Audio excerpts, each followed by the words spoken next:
সাংগঠনিক উপজেলা ছাত্রদলের সংগ্রামী আহ্বায়ক জনাব আসিফ নওয়াজ। সম্মানিত উপস্থিতি, আপনারা জানেন বাংলাদেশ জাতীয় দল বিএনপির মান্যবর স্থায়ী কমিটির সদস্য জননন্দিত জননেতা জনাব সালাউদ্দিন আহমেদ আমাদের গৌরব, আমাদের আবেগ। তিনি বাংলাদেশ জাতীয় ছাত্র দলের প্রতিষ্ঠাকালীন সদস্য ছিলেন। দীর্ঘ 15.5 বছর স্বৈরাচার শেখ হাসিনা কর্তৃক হামলার শিকার হয়ে তিনি সর্বপ্রথম গুমের শিকার হয়ে 9.5 বছর নির্বাসিত জীবন ছিলেন। তারই নেতৃত্বে এই দেশে গণ অভ্যুত্থানে ছাত্রদের অংশগ্রহণ ছিল।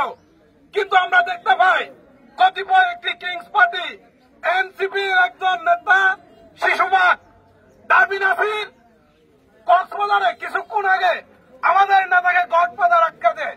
কিন্তু আমরা দেখতে পাই পত্রিকায় এবং বিভিন্ন গণমাধ্যমে তাদের যে সীমাহীন ছানাবাজি, তাদের যে দুর্নীতি, তার এই প্রতিবাদে গণমাধ্যম, ইলেকট্রিক মিডিয়া, প্রিন্ট মিডিয়ার কোনো অভিযোগ নাই।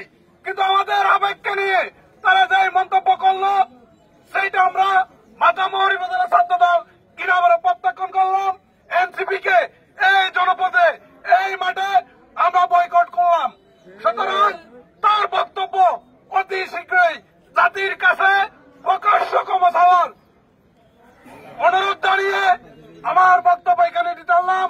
সেই সাথে তাৎক্ষণিক যে প্রতিবাদ মিছিল আমরা এখানে অনুষ্ঠিত করতে পারছি, সেই জন্য আজকের এই মিছিলে বিএনপি সহ অঙ্গ ও সহযোগী সংগঠন, পাশাপাশি ছাত্র দলের সকল পর্যায়ের নেতৃবৃন্দকে কৃতজ্ঞতা প্রকাশ করতেছি এবং আগামীতেও এরকম মিছিলে আসার দপ্তর আহ্বান জানাচ্ছি।